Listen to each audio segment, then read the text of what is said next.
మీ ఇంట్లో మొదటి కోటీశ్వరుడు మీరే అవ్వాలనుకుంటున్నారా? ఈ ఫైనాన్షియల్ వెబినార్ లో ఇప్పుడే జాయిన్ అవ్వండి.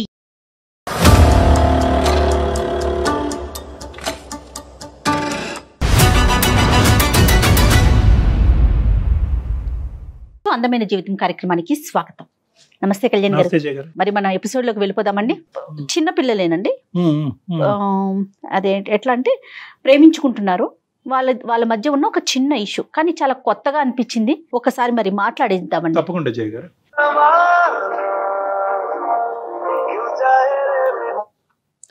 హలో హలో, నమస్తే అండి. విక్కీ గారా? ఎవరండి మీరు? నేను జయానండి, సుమన్ టీవీ అందమైన జీవితం ప్రోగ్రామ్ నుంచి కాల్ చేస్తున్నాను. మేడం, అవును మేడం, నేను విక్కీని. మాట్లాడండి. ఇదిగోండి, ఒకసారి కళ్యాణ్ గారితో మాట్లాడండి. విక్కీ, గుడ్ మార్నింగ్ నాన్న. నమస్కారం డాక్టర్ గారు. చెప్పినాను విక్కీ, మీ వయసు ఎంత, మీరు ఏం చేస్తుంటారు, మీరు స్టూడెంటా, వర్కింగా, ఏ ఊరు నుంచి మాట్లాడుతున్నారు? నేను నార్మల్ గా జాబ్ చేస్తుంటానండి. నేను ప్రైవేట్ ఎంప్లాయీ. నేను ఒక కార్పొరేట్ కంపెనీలో వర్క్ చేస్తాను. మా ఇంటి దగ్గరలో ఉన్న ఒక పల్లవి అనే అమ్మాయిని ప్రేమించాను డాక్టర్. నేను తనని ఒక 8 సంవత్సరాల క్రితం నుంచి నేను ప్రేమిస్తున్నాను. నేను తనని ప్రేమిస్తున్నా. అయితే తనకి ఎలా అంటే కొంచెం దూరం నుంచి ప్రేమించేవాళ్ళని డాక్టర్. ఎలా అంటే తను కొంచెం దూరం, ఆ బిల్డింగ్ ఆ టెర్రస్ పైకి ఎక్కగానే వాళ్ళ ఇంటి టెర్రస్ కనిపించేది. తను కూడా ఆ టెర్రస్ పైన ఒక సర్టెన్ టైం కి వచ్చేది. నేను ఆ టైం ని గ్రాప్ చేసుకొని నేను ఆ టైం కి తనని ఐ కాంటాక్ట్ ఇవ్వడం గానీ, సైకిల్ చేయడం గానీ, నేను తనని ఏదో ఇంప్రెస్ చేయడానికి ఏదో విధంగా ట్రై చేసేవాడిని దూరం నుంచి. కానీ దగ్గరికి వెళ్ళేసరికి మొత్తం బ్లాంక్ అయిపోయేవాడిని, నేను ఏం మాట్లాడకపోయేవాడిని. రెగ్యులర్ గా దగ్గరికి అంటే బస్ స్టాప్ లో, మా ఇంటి దగ్గర ఒక బస్ స్టాప్ ఉండేది. తను కాలేజ్ కి రావడం వెళ్ళడం అక్కడి నుంచే స్టార్ట్ అయ్యేది డైలీ. సో రొటీన్ గా నన్ను కాలేజ్ కి వెళ్ళే టైంకి రైట్ టైం కి వెళ్ళడము, కాలేజ్ నుంచి మళ్ళీ ఇంటికి వచ్చే టైంకి అక్కడికి వెళ్ళడము, వెయిట్ చేయడం, తనని చూడడము దూరం నుంచి, అలా చేసేవాడిని డాక్టర్. సేమ్ ఏజ్ గ్రూప్ అన్నా? అమ్మాయి కూడా 10th అప్పుడు? అవును డాక్టర్. లవ్ స్టార్ట్ చేసినప్పుడు. సో ఇప్పుడు కరెంట్ ఇద్దరు 23 years. అవును డాక్టర్. మీరంటే కనుక చాలా చిన్నపిల్లల్లా ఉన్నారు. మీ వాయిస్ అదంతా కూడా 8 years పాటు ఇది నడిచేంత గొప్పతనం ఏముంది ఆ అమ్మాయిలో? ఏంటి ఆ క్రెడిట్స్? డాక్టర్ ఏమని చెప్పమంటారు డాక్టర్, నాకు తనంటే ఇక నా మనసులో మొత్తం నిండిపోయింది డాక్టర్. తను ఒక వేసుకున్న పర్ఫ్యూమ్ స్మెల్ కే నేను చాలా ఎలా అంటే నాకు కొంచెం కొన్ని వేరియేషన్స్ వచ్చేసాయి డాక్టర్. తన పర్ఫ్యూమ్, నేను ఎంత డల్ గా ఉన్నా కానీ తన పర్ఫ్యూమ్ స్మెల్ చూడగానే, పీల్చగానే నేను మొత్తం, నా బ్రెయిన్ మొత్తం రీఫ్రెష్ అయిపోతుంది డాక్టర్.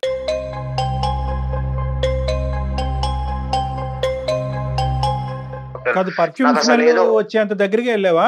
అంటే డాక్టర్ గారు, అంటే బస్ స్టాప్ దగ్గర తను ఇలా నించున్న టైం కి, తను బస్ ఎక్కే టైం కి నేను నార్మల్ గా తన వెనక సైడ్ వెళ్ళడం గానీ, అంటే కొంచెం తన ఎన్విరాన్మెంట్, తన చుట్టూతో తిరిగేవాడిని డాక్టర్ నేను. అటువైపు నుంచి ఉందా ఈ 8 ఏళ్ల నుంచి? మేడం తను కూడా చూసేది మేడం, తను కూడా చేసేది. నన్ను ఎక్స్పెక్ట్ చేశాను మేడం. నేను తనకి ఎక్స్పెక్ట్ చేశాను మేడం. నన్ను రిజెక్ట్ చేసింది మేడం, నో అని చెప్పింది.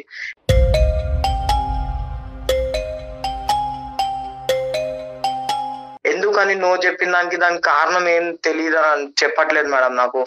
అందుకని ఎంతకాలం ప్రయాణం తర్వాత నువ్వు ప్రపోజ్ చేసావు, ఆ అమ్మాయి రిజెక్ట్ చేసి ఎంతకాలం అయింది? రిజెక్ట్ అంటే నేను మొన్ననే ఒక సంవత్సరం ముందు అలా చెప్పాను డాక్టర్. తనకి 7 years నీ లోపల ఉన్న మనసులో ఉన్న మాట బయటకు చెప్పలేదా విక్కీ నువ్వు? అంటే నేను తనకు అలా ఎక్స్ప్రెస్ చేయలేకపోయాను డాక్టర్. ఎందుకంటే తనకి నేను చెప్తే తను ఎక్కడ తనని కోల్పోతానో, తను నో అంటే నేను ఉండలేను డాక్టర్. జీవితమే లేదనిపిస్తుంది డాక్టర్. అంత బ్లైండ్ ఫెయిత్ తో 7 years పాటు ఎందుకు జర్నీ చేసావు? ఎక్కడో చోట ధైర్యం తెచ్చుకుని ఒక మాట అడిగేసి ఉంటే పోయి ఉండేదిగా. మళ్ళీ తనని ఎక్కడ కోల్పోతానా అని ఒక భయం తోటి నేను తనకు చెప్పలేకపోయాను డాక్టర్. ఎలా అంటే అటువైపు నుంచి రెస్పాన్స్ ఎలా ఉంటుందో భయం నీకు? అవును డాక్టర్, అంతే డాక్టర్. కానీ తను లేకపోతే నేను ఉండలేను డాక్టర్. మళ్ళీ నా ఒక లైఫ్ లో నాకు అసలు ఏం లేదు, నేను మొత్తం జీరో అన్న ఫీలింగ్ కలుగుతుంది డాక్టర్. క్రెడిట్స్ అడిగాను నేను, మళ్ళీ చెప్తున్నాను. ఈ పర్ఫ్యూమ్ అనేది ఓకే, పర్ఫ్యూమ్ లో అందరూ కొట్టుకుంటారు, ఆ వాసనలకే పడిపోతే ఘోరంగా అయిపోద్ది ప్రపంచం. ఈ వాసన సంగతి పక్కన పెట్టి ఇంకా ఇతరత్ర అంశాలు ఏంటన్నా? తను ఒక అతిలో ఒక సుందరి లాగా ఉంటుంది డాక్టర్. తను చాలా బ్యూటిఫుల్ ఉంటుంది. ఎంత బ్యూటిఫుల్ గా ఉంటుంది అంటే ఈ లోకంలో నాకు ఏ అమ్మాయిని చూస్తే నాకు ఆ ఫీల్ అనిపించలేదు. ఏ అమ్మాయిని చూసినా నాకు అలాంటి ఫీలింగ్స్ రాలేదు. సో తనని చూసిన వెంటనే నాకు ఎక్కడో తెలియని యాంగ్జైటీ, లైక్ అంటే యాక్టివ్ అయిపోతాను నేను, Energetic ఫుల్ అయిపోతారు. ఎనర్జెటిక్ పర్సన్ అయిపోతాను. 1 year బ్యాక్ ఏమని ప్రపోజ్ చేసావు తమ్ముడు? నేను నిన్ను ప్రేమిస్తున్నాను, నేను నిన్ను లైఫ్ లాంగ్ నా గుండెల్లో పెట్టుకొని చూసుకోవాలనుకుంటున్నాను, నేను నిన్ను మ్యారేజ్ చేసుకొని మన ఒక లైఫ్ స్టైల్ ని మార్చుకుందాం అనుకుంటున్నాను అని నేను ప్రపోజ్ చేశాను. తనేమందమ్మా? తను నాకు నువ్వు నచ్చట్లేదు, నాకు నీ పైన ఎలాంటి ఫీలింగ్స్ లేవు అని మ్యామ్. కానీ ఇంతకాలం బట్టి ఒక నిమిషం అన్న, ఇంతకాలం బట్టి నువ్వు చూస్తున్నట్టు నీ జెస్చర్స్ నీ సైగులు ఇవన్నీ ఆ అమ్మాయి పసిగట్టిందా లేదంటే షాక్ అయ్యిందా ఇది చెప్పగానే? నువ్వు తనకు అన్ని తెలుసు, అన్ని విధాలుగా అన్ని తెలుసు. కాకపోతే ముందే చెప్పొచ్చు కదా బాబు, నువ్వు తేడాగా చూస్తున్నావు, నీ అలాంటి హోప్ ఏమైనా ఉందేమో గానీ నాకు నా మనసులో అయితే ఏమీ లేదని చెప్పుంటే సరిపోయి ఉండేది అమ్మాయి. లేదండి, అసలు మధ్యలో ఏమైందంటే ఈ సంవత్సరంలో నేను మధ్యలో నా ఫ్రెండ్ అనే మా ఏరియాలో ఒక కుర్రాడు ఉండేవాడు డాక్టర్. ఇద్దరం కలిసి ఒక బార్కి వెళ్ళాము, ఇద్దరం కలిసి డ్రింక్ చేస్తుంటే సడన్ గా తను వచ్చేసి నేను నా ఒక లవ్ గురించి నా ఒక బాధని నేను తనతో షేర్ చేసుకోవడం జరిగింది. అంటే నేను ఇట్లా ఒక అమ్మాయిని ప్రేమిస్తున్నాను, ఈ అమ్మాయిని రిజెక్ట్ చేశాను. తను ఒక సెకండ్ కూడా ఆలోచించకుండా మేడం వాడు ఒకటేసారి, అరే నా అమ్మాయి నీకు పడదురా, ఆ అమ్మాయి నీకు అసలు పడదు, నీకు అసలు సెట్ అవ్వదు, తనని నేను పడే చూపిస్తాను అని అలాంటి మాటలు మాట్లాడేశాడు మేడం. నన్ను ఒకటేసారిగా నన్ను రెచ్చగొట్టడం స్టార్ట్ చేశాడు మేడం. అరే నీకు చేత కాదురా, అసలు నీకు సెట్ అవ్వదు అది ఇది అన్నాడు. వాడు అసలు ఎలా ఉంటాడంటే మేడం అవరాగాడిలా, అసలు వాడు అసలు ఏం చదువుకోలేదు మేడం. నార్మల్ గా ఇంటర్ కూడా ఏదో డబ్బులు కట్టి పాస్ అయ్యాడు మేడం. ఇంటర్ ఏదో చిన్న చిత్తుగా పనులు చేసుకుంటాడు మేడం. ఈ రోజు ఏదైనా ఈవెంట్ ఉందంటే వెళ్ళడము, ఈ రోజు ఏదైనా అలా ఎక్కడైనా బ్యాండ్ ఉందంటే అక్కడికి వెళ్ళడము, అలాంటివి చేస్తాడు మేడం. అవరా చిల్లర గాడు మేడం వాడు, వేవర్స్ వేదవా. ఆ అమ్మాయి క్లోజ్ గా ఉన్నారా? అతను చెప్పింది నిజమేనా విక్కీ? వాడు అలా అన్న తర్వాతనే ఒక 1-2 weeks లో మేడం ఆ అమ్మాయి అలా ఎలా వాడికి పడిపోయిందో నాకు తెలియదు మేడం. ఇద్దరు కలిసి అయిపోయింది కళ్యాణ్ గారు, 8 years లో 2 weeks లో కనెక్ట్ అయింది. కాదమ్మా, నువ్వు ఒక్కసారైనా రెగ్యులర్ గా చూసావా వాళ్ళిద్దరు క్లోజ్ గా మూవ్ అవటం? వాళ్ళిద్దరిని ఒక రెస్టారెంట్ లో చూశాను డాక్టర్. అందులో వాళ్ళిద్దరు వెళ్ళి ఒకటే టేబుల్ పైన ఇద్దరం కూర్చోవడం చూసేసరికి నేను నాకు అసలు కాలు చేతులు ఆడలేదు డాక్టర్.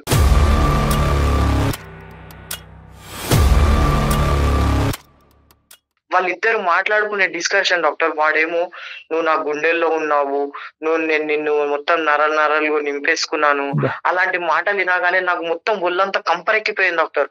ఎలా అంటే వాడి ఎలా అయితే నరాలన్నీ మొత్తం కోసాలనిపించింది డాక్టర్ నాకు.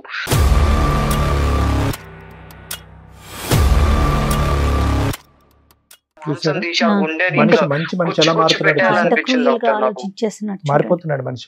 విక్కీ ఒక్క నిమిషం నన్ను, ఇప్పుడు నువ్వేమి ఆడిని మాంసం కొట్టినట్టు కొట్టక్కర్లేదు, ఆడిని చంపక్కర్లేదు, కానీ అంత ఈజీగా వాడికి ఎస్ చెప్పినటువంటి అమ్మాయి యొక్క క్యారెక్టర్, ఆ అమ్మాయి యొక్క ఆలోచన గురించి ఇప్పుడేమంటావు?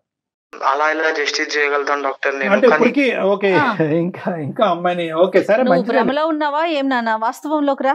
ఈ అమ్మాయి 7 సంవత్సరాల పాటు నా పక్కింట్లో ఉంటున్నటువంటి వీడు నా వైపే చూస్తున్నాడు, నన్ను అట్రాక్ట్ అవుతున్నాడు, అనవసరంగా పాడవుతున్నాడు అనే ఉద్దేశం తెలిసినటువంటి అమ్మాయి ఎక్కడో చోట ముందుకొచ్చి అరే బాబు control yourself, if you have any such expectation stand back అని ఒక్క మాట చెప్పడంలో ఎటువంటి తప్పు లేదు. మీరేమనుకుంటారు? ఇన్ని సైకిలు ఇన్ని విధాలుగా చూసినా కూడా ఆ అమ్మాయి కూడా నా వైపే చూస్తుంది, నేను ఎలాగైతే ఆ అమ్మాయికి ప్రపోజ్ చేయడానికి మోమాటం పడుతున్నానో ఆ అమ్మాయి కూడా నాకు కూడా అలా ప్రపోజ్ చేయడానికి మోమాటం పడుతుందేమో అని మీరు కల్లోకంలోకి వెళ్ళి మీరు ప్రేమ అనేటటువంటి మేడలు కట్టేస్తూ ఉంటారు. ఇప్పుడు షాటర్ అయిపోయింది, నీ డ్రీమ్ షాటర్ అయిపోయింది. నీకు ఇప్పుడు పుండుమే కారం జల్లినట్టుగా ఈడొకడు మధ్యలో ఈడెవడో దూరాడు, ఆ అమ్మాయిని బండి ఎక్కించుకుని వెళ్ళిపోతున్నాడు. ఇంతకుముందు ఈ అమ్మాయిని ఒక్కదాన్ని పర్ఫ్యూమ్ గురించి ఫాలో అయ్యేవాడివి, ఇప్పుడు ఇద్దరిని ఫాలో అవుతున్నావు. నీ పరిస్థితి ఏంటో నాకు భయంగా ఉంది. ఇక్కడ నీకు కావాల్సింది ఏంటంటే కనుక వాళ్ళలో ఉందేంటి, నాలో లేనిదేంటి, అంతే కదా? అవునండి. ఈ క్వశ్చన్ కి నీకు సమాధానం కావాలి. రైట్, ఓకే, ఆ అమ్మాయికి కలపాలి నువ్వు. అదేదో వస్తువులాగా అవతల వాడు, ఇంకా అమ్మాయితో సంబంధం లేదా? అవతల వాడు బేవర్ సోడా అయి ఉండొచ్చు, ఏదన్నా అయి ఉండొచ్చు. అది ఆ అమ్మాయి హక్కు, ఆ అమ్మాయి లైఫ్, తన ఇష్టం కదా. आपका कॉल होल्ड पर है, భయం వేస్తుంది యువత గురించి ఈ రోజు. అవునవును. హలో హలో పల్లవి, నేను విక్కీని. ఏంటి ఎందుకు కాల్ చేసావు? అంటే నార్మల్ గా నీకు చెప్పేసా కదా అప్పుడే కాల్ చేయకు అని. అలా కాదు. ఏంటి చెప్తుందరుగా పెట్టి. అదే అలా ఇలా మాట్లాడగలుగుతున్నాను నాతోటి? మరి ఎలా మాట్లాడాలి? నీకు అసలు అర్థమవుతుందా? అసలు ఎందుకు అలా బిహేవ్ చేస్తున్నావు నాకు అర్థం అవ్వట్లేదు. నేనేం బిహేవ్ చేశాను? నువ్వే నా జోలికి వస్తున్నావు, నువ్వే ఫోన్లు చేస్తున్నావు. నాకు నేను హ్యాపీగానే ఉన్నా, మంచి లవ్ లో కూడా ఉన్నా. నువ్వు డిస్టర్బ్ చేయకుండా ఉంటే హ్యాపీ నాకు. అసలు నువ్వు అలా ఒక క్యారెక్టర్ లెస్ పర్సన్ తోటి ఎలా ఉండబుద్ధి అవుతుంది నీకు? నాలో లేనిదేంది, వాళ్ళలో ఉందేంది? ఏ నోర్ని ఫస్ట్ నువ్వు ఎవరి క్యారెక్టర్ లెస్?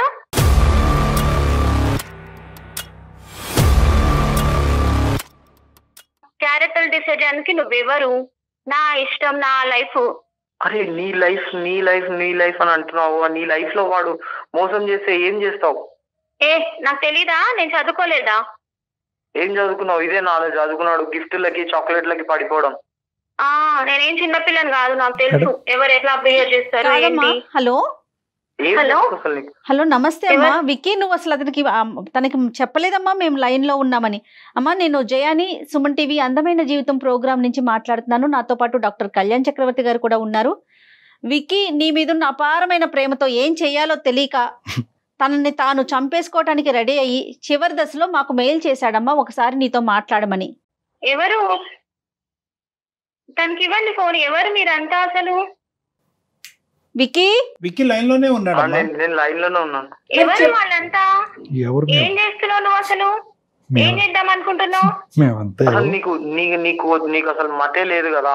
నీకు కొంచెం మతి తెప్పడానికి నువ్వు ఫస్ట్ మంచిగా మాట్లాడు. మతి లేదు గిట్టలేదని మాట్లాడకు. అమ్మా పల్లవి, చిన్నపిల్లవి, నమస్తే అమ్మా. నేను డాక్టర్ కళ్యాణ్ చక్రవర్తి, సుమన్ టీవీ అందమైన జీవితం నుంచి మాట్లాడుతున్నానమ్మా. ఆ అబ్బాయి మీకు సర్ప్రైజ్ ఇచ్చాడు. ఆ అబ్బాయి తప్పే. అసలు ఫస్ట్ ఆఫ్ ఆల్ మీకు అసలు ఇంట్రడ్యూస్ చేసి మమ్మల్ని చెప్పి నిదానంగా మీకు చెప్పాలి. ఎస్పెషల్లీ ఇటువంటి సున్నితమైనటువంటి అంశాలు. ఈ అబ్బాయి రోజు నీతో మాట్లాడేటటువంటి అబ్బాయి కాదు. ఎప్పుడో అంతకుముందు ఒకసారి మాట్లాడాడు, మళ్ళీ ఇప్పుడు మాట్లాడటమే అని నేను అనుకుంటున్నాను. ఒక్కసారి అంటే మా పాత్ర అంటే జనరల్గా ఎవరిని పడితే వాళ్ళని మేము సెలెక్ట్ చేయమమ్మా. కొన్ని వందలాది వేలాది మెయిల్స్ వచ్చినా కూడా ఎక్కడైతే కనుక రిస్క్ ఫ్యాక్టర్ ఎక్కువ ఉంటుందో అనేటటువంటి అంశాల్లోనే మేము ఎక్కువ ఇన్వాల్వ్ అవుతాం. అలాంటివి ఈమెయిల్ సెలెక్ట్ చేసుకుంటాం.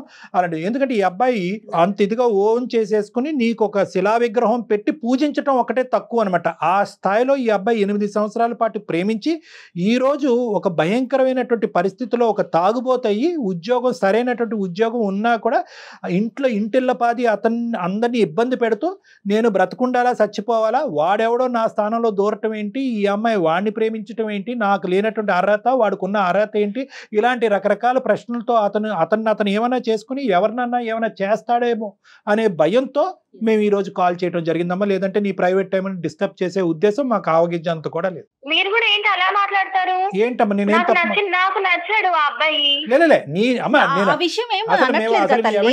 టాపిక్ అమ్మా. నీకు నచ్చినటువంటి వ్యక్తి, నీకు కావాలనుకున్నటువంటి వ్యక్తి, నువ్వు ప్రేమించినటువంటి వ్యక్తి, అది నీ హక్కు. అతనికి కావలసినటువంటి ఒకే ఒక్క ప్రశ్నకి సమాధానం ఏంటంటే సింపుల్ అండ్ స్ట్రైట్. అతనిలో లేనిదేంటి, ఆ అబ్బాయిలో ఉందేంటి. ఇప్పుడు ఒక మనిషి నచ్చాడు అంటే ఎన్నో రకాల కారణాలు ఉంటాయి, నచ్చలేదు అంటే కూడా ఎన్నో రకాల కారణాలు ఉంటాయి. అది ఎలా చెప్పగలుగుతాం? అదే ఏ విధంగా నచ్చాడు? ఇప్పుడు నేను చెప్తాను, నువ్వు నాకు ఏ విధంగా నచ్చావు అంటే నువ్వు చాలా అందంగా ఉంటావు, నువ్వు చాలా చదువుకున్నావు, కొంచెం నాతో పాటు చదువుకున్న దానివి, నీకు కొంచెం తెలివి ఉంది, కొంచెం ఏదో విధంగా మనం ఇద్దరం కలిసి లైఫ్ స్టైల్ బిల్డ్ చేసుకుందాం అనుకుని ఆ విధంగా నేను లవ్ చేశాను. అలా వాళ్ళు ఏముంది, నాలో ఏం లేదు. చూడండి సార్, ఏ అమ్మాయి అయినా సేఫ్ అండ్ సెక్యూరిటీ కోరుకుంటుంది. ఇప్పుడు మా కాలేజ్ లో సీనియర్స్ నన్ను ఒకసారి ఏడిపిస్తుంటే మొత్తం చున్నీ ఇట్లా లాగేసి నన్ను చాలా రచ్చరచ్చ చేస్తే ఈ అబ్బాయి వికీ అనే అబ్బాయి ఇట్లా బండి మీద నా ముందు నుంచే వెళ్ళాడు. ఏమి మాట్లాడకుండా సైలెంట్ గా వెళ్ళిపోయి అక్కడి నుంచి చూస్తున్నాడు ఏం జరుగుతుందో, ఏం చేస్తారో వాళ్ళు అని. లవ్ చేస్తే అంతేనా చేసేతాను? అదే వాడైతే నా అజయ్ అయితే తీస్తాలో నన్ను ఏడిపిస్తే కాళ్ళు పట్టుకొని అక్కడే కొట్టి చంపేశాడు తెలుసా. వాడిని అజయ్ వాడు అవరగాడు కాబట్టి అలా చేశాడు. అదే అవరగాడు.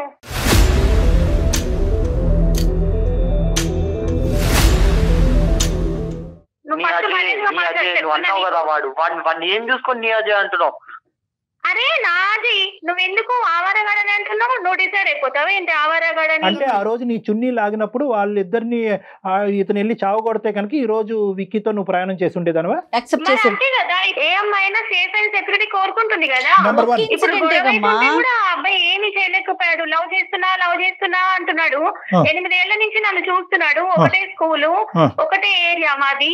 చేయడానికి ఆయనకి 5 ఏళ్ళు పట్టింది. నాకు ప్రపోజ్ చేయడానికి ఒక 2 ఏళ్ళు పట్టింది. ఇంకా నన్ను అర్థం చేసుకోవడానికి ఎన్ని సంవత్సరాలు పట్టుద్ది? నన్ను తిప్పడానికి ఎన్ని సంవత్సరాలు పట్టుద్ది?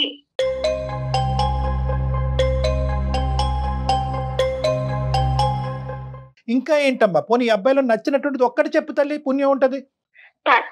తనైతే ఎప్పుడు జోవెల్ గా ఉంటాడు సార్. ఎప్పుడు మంచిగా నవ్విపిస్తూ 10 మందిని నవ్విపిస్తూ ఉంటాడు. కాలేజ్ దగ్గర ఒక హీరో లాగా ఉంటాడు.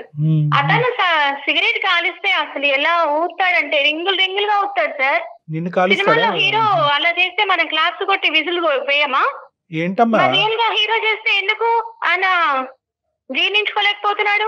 పెళ్లి పీటల మీద కూడా రింగులు ఊతాడా వీడు? అలా కాదు, పెళ్లి పీటల మీద ఎందుకు తాగుతారు సార్? సరే నువ్వు చెప్పేది అంత కామెడీగా ఉంది. సిగరెట్ తాగి రింగులు ఊదినంత మాత్రాన పడిపోతావమ్మా వాడు వాళ్ళు.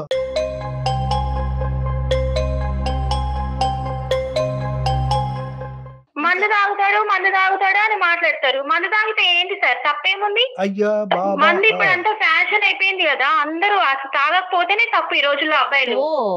మంచి స్టేట్మెంట్స్ ఇస్తున్నావు తల్లి. సరేనమ్మా, కనువిప్పు కలుగుతుందమ్మా. నీ గురించి ఈ అబ్బాయి ఏం ఊహించుకున్నాడు, ఎన్ని సంవత్సరాల గురించి. నెక్స్ట్ ఏంటమ్మా? మందు ఒకటి, సిగరెట్ ఒకటి. నాకేం కావాలో నాకంటే ఫస్ట్ తనకే తెలుస్తుంది. నా మనసులో ఇలా అనుకోగానే తనే తీసుకొచ్చి ఇస్తాడు. పబ్కి వెళ్దాం అంటే ఇవాళ వద్దు నేను టైర్డ్ గా ఉన్నా అంటే కూడా తీసుకెళ్లాడు. ఏంటి నేను టైర్డ్ గా ఉన్నా అంటే కూడా తీసుకెళ్లాడు అంటే సడన్ గా 12 o'clock కేక్ తీసుకొచ్చి నాకు సర్ప్రైజ్ ఇచ్చాడు. నీ బర్త్డే అని నేనే మర్చిపోయాను అసలు నా బర్త్డే అని.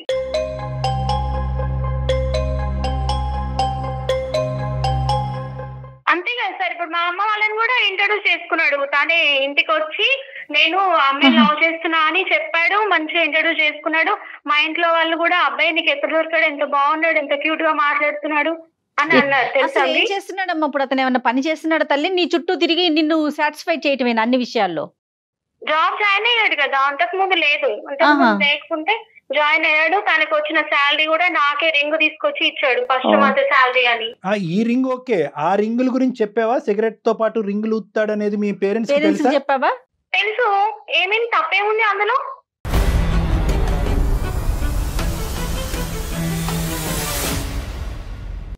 అబ్బో ఏందమ్మా ఫ్యామిలీ అంతా. సరే ఫాస్ట్ ఫార్వర్డ్ గా ఉన్నారు తల్లి. అది కాదు, ఇదంతా ఎంత పీరియడ్ అమ్మా? ఒక 2 years బట్టి నడిచిందా ఇదంతా? లేదు, 1 week లో. దేవుడా,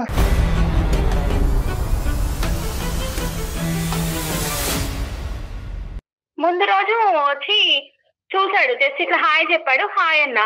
నెక్స్ట్ డే మా వీధి చివర ఉండి నీతో మాట్లాడాలి, బైక్ ఎక్కువ అంటే ఎక్కాను. దానిలో ఐస్ క్రీమ్ బండి ఉంది. ఐస్ క్రీమ్ తింటావంటే అన్నా. ఐస్ క్రీమ్ తినానో లేదో ఇట్లా నువ్వంటే నాకు చాలా ఇష్టం, ఐ లవ్ యూ అని ప్రపోజ్ చేశాడు.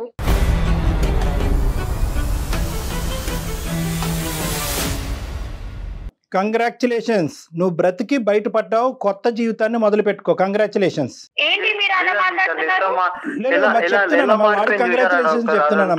తను అలా మాట్లాడే విధానం, తనలో కొంచెమైనా ప్రేమ. అరే బాబు, తమ్ముడు నీకు గుండు గీయించుకోకుండా బయటకు పంపిస్తుంది, హ్యాపీగా బయటకు వెళ్ళిపో. నువ్వు హ్యాపీగా బయటకు వెళ్ళిపో, నీ జీవితం నేను చూసుకో. లేదా ఇవన్నీ చేయటానికి రెడీ అవ్వు, నిన్ను ముందుంటే ఇలా కొట్టేవాడిని తెలుసా? ట్రీట్మెంట్ ఏంటి నీ లైఫ్? నీ లైఫ్ ఏంటి? నీ పేరెంట్స్ తోటి ఇలా మాట్లాడగలవా? వెళ్ళి నువ్వు ఫస్ట్ నీ పేరెంట్స్ వాడు ఏం చేస్తాడని చెప్తావు, వాడి దగ్గర ఏముందని చెప్తావు, వాడు ఏం చేస్తాడంటే ఏమని చెప్తావు? ఏంటి పల్లవి అసలు బజార్ దానిలా మాట్లాడుతున్నావు. ఒకటి పల్లవి, ఒకటే పాయింట్ నేను చెప్తున్నానమ్మా. నువ్వు తవ్వుకునేటటువంటి గొయ్యిలో నువ్వు పడతాను అని అనుకుంటే కనుక అది ఆపటానికి మేమెవరూ కాదు. ఎందుకంటే కనుక అజయ్ యొక్క ప్రవర్తన నీకు నచ్చింది, దాంతో ప్లస్ మీ పేరెంట్స్ కూడా నచ్చింది. ఇంత బలమైనటువంటి కారణాలు అందరికీ కనిపిస్తుంటే కనుక అందులో వీక్నెసెస్ చూపెట్టేటటువంటి బాధ్యత మేము తీసుకునేటటువంటి అవకాశం లేదు. నీకు అంత గొప్పగా కనిపించేటటువంటి అబ్బాయి రేపొద్దు నిన్ను సుఖపెడుతూనే ఉండాలి అనేటటువంటి ఆలోచనతో మేము విరమించుకుంటున్నాం, సెలవు తీసుకుంటున్నాం. ఇక్కడ కేవలం కౌన్సిలింగ్ కావాలి రావాల్సింది, ఇందులోంచి బయటికి వేయవలసినటువంటి అబ్బాయి ఈ అబ్బాయి ఒక్కడే. అమ్మ ఒకే పాయింట్ నేను చెప్తున్నాను, ఈరోజు ఫోన్ పెట్టేసే ముందు, నువ్వు ఫోన్ పెట్టి విరమించుకునే ముందు ఒక్క మంచి మాట అయినా చెప్పదలుచుకున్నావా ఈ విక్కీ గురించి? ఇప్పుడు నా జోలికి రావద్దు, ఇప్పటిదాకా ఏదో కొద్దో గొప్ప ఏదో ఎదుర్కొంటూ ఉంటాడు ఒక అబ్బాయి అని అనుకున్నా గానీ, ఇప్పుడు నన్ను బజార్ దాన్ని అని మాట్లాడాడు కదా, నేను లవ్ చేయకపోవడమే నాకు ఇప్పుడు మంచిది అనిపిస్తుంది.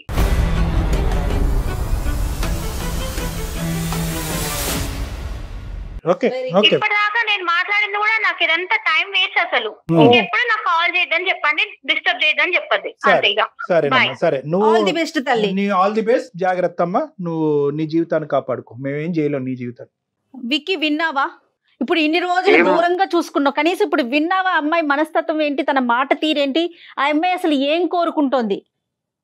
విక్కీ ఏం మాట్లాడుతుంది మేడం, వాడు వాడుకు దుబ్బేసి ఏం నీకెందుకురా నాయనా? ఒకటి జాగ్రత్తగా విను, వాడికి దుబ్బేడా ఇలాంటి పదాలు వద్దు. నీకు నోటు దురుసు ఎక్కువ, నోటు దురుసు కాస్త చేతలు దురుసుకెళ్తాదేమో అనేటటువంటి భయంతోనే ఈ రోజు మేము నీ కాల్ టేకప్ చేసుకున్నాం. దయచేసి నీ ఇమోషన్స్ ని కంట్రోల్లో పెట్టుకో. అనవసరంగా క్రిమినల్ చర్యల్లోకి వెళ్తే కనుక అనవసరంగా నీ ఉద్యోగం అన్ని పోతే, అబాస పాలవుతాయి, మొత్తం కుటుంబం అంతా రోడ్డు మీద పడుతుంది. దయచేసి నువ్వు ఇక్కడ అర్థం చేసుకోవాల్సింది ఏంటంటే, ఆ అమ్మాయికి ఏవైతే నచ్చినాయో, ఆ అమ్మాయికి ఏదైతే ఇష్టమైందో కుటుంబ సమేతంగా దాని వైపు వాళ్ళు పరిగెడుతున్నారు. ఇప్పుడు ఆ క్యారెక్టర్స్ అన్ని నువ్వు డెవలప్ చేసుకోవటానికి, నీ వ్యక్తిత్వాన్ని అసాసినేట్ చేసుకోవటానికి, ఒక తాగుబోతు తిరుగుబోతు అవటానికి నువ్వు రెడీ అంటే కనుక ఆ అమ్మాయి నీ దగ్గరకు వస్తుంది. మరి నువ్వు రెడీయా? ఇప్పటికైనా నిజం తెలిసిన తర్వాత, ఆ అమ్మాయి విశ్వరూపం నీకు అర్థమైన తర్వాత జీవితాన్ని నాశనం చేసుకోవద్దు. ఇది ఒకటే నీకు చెప్తున్నాను. ఆ అమ్మాయికి ఎటువంటి కౌన్సిలింగ్ అక్కర్లేదు. ఆ అమ్మాయికి నచ్చినటువంటి దారిలో ఆ అమ్మాయి పోతుంది.